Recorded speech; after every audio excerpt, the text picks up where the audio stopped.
The Zephyrian warrior tore out the throat of the last Ocampan soldier, blue blood splattering the dense foliage, as another failed invasion force met its grisly end on that god-forsaken hellhole of a planet.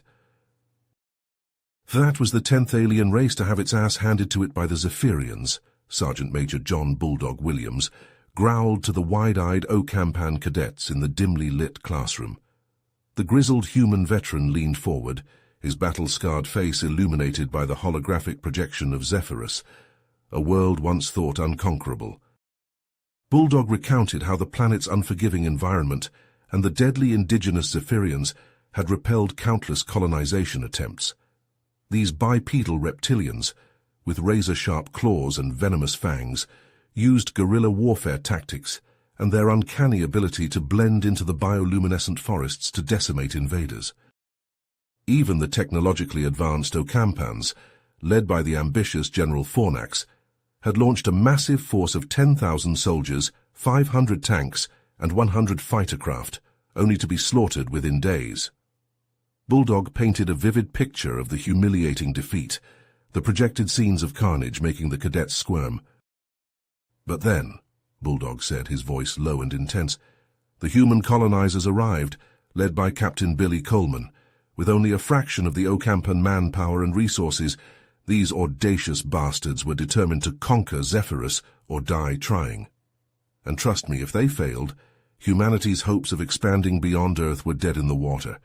The stakes couldn't have been higher.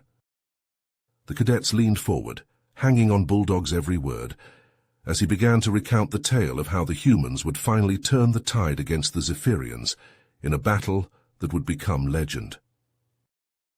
Bulldog's eyes gleamed with pride as he described the arrival of Captain Billy Coleman and his elite wolf pack.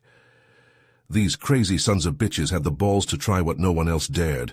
Instead of rushing in guns blazing like the Ocampa idiots, Coleman had a different approach. He wanted to know his enemy inside and out before engaging.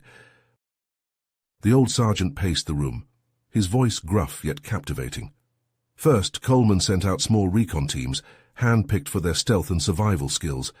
These guys could blend into the shadows like ghosts, observing the Zephyrians in their natural habitat without being detected. They watched how the lizards hunted, how they communicated, how they organized their society. It was a real eye-opener. Bulldog paused, letting the information sink in. But the real game-changer came when they discovered the Zephyrians' heightened sense of smell. These bastards could sniff out an intruder from miles away. That's when Coleman got a brilliant idea. He ordered Corporal Jack Gadget Reese, our tech whiz, to cook up a chemical agent that would knock out the Zephyrians' olfactory receptors temporarily. It was like a high-tech stink bomb. The cadets chuckled, imagining the scene. Bulldog continued. While Gadget was working on that, Coleman and Lieutenant Mike Ace Hawkins put the Wolfpack through a grueling training regimen.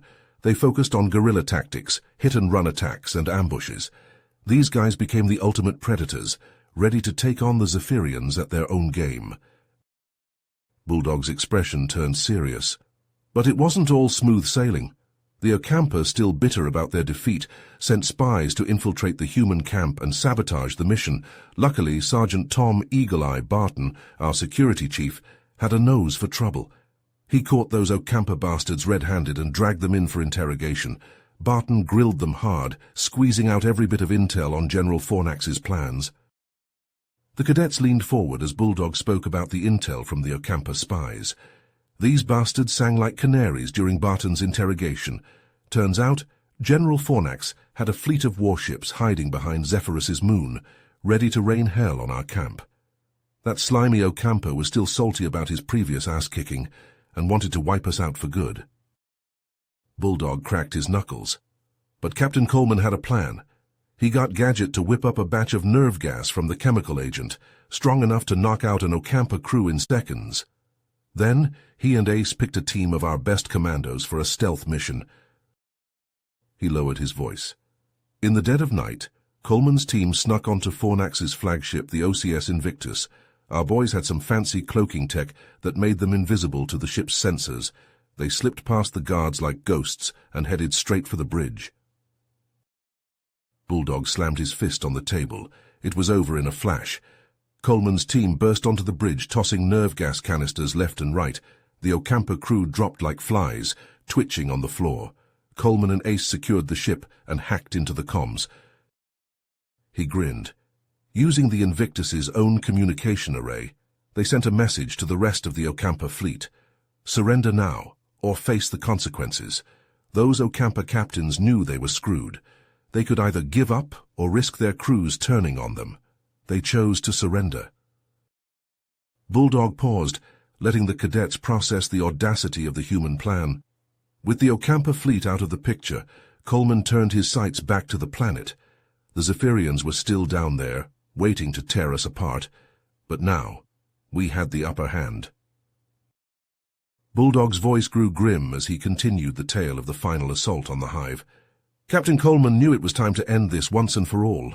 The recon teams had pinpointed the Zephyrians' stronghold, a massive underground network they called the hive. To break their will, we had to hit 'em where it hurt most. The old sergeant's eyes narrowed. Coleman had Gadget rig up some tactical nukes, tweaked to burrow deep into the planet's crust without blowing the whole place to kingdom come. Meanwhile, Ace and Eagle Eye cooked up a little diversion, hitting a Zephyrian outpost to draw their forces away from the hive. Bulldog cracked a wry smile. Those scaly bastards took the bait hook, line and sinker. While they were busy chasing Ace and Eagle Eye, Coleman led a hand-picked team of his best fighters right into the belly of the beast. Boomer was with them, our top demo man. The cadets leaned forward, hanging on every word as Bulldog described the fierce close-quarters combat in the hive's twisting tunnels. The Zephyrian guard fought like cornered rats, but our boys had the edge in training and firepower. Boomer set the charges at key points while Coleman and the rest held off wave after wave of the lizards. Bulldog's voice dropped to a whisper.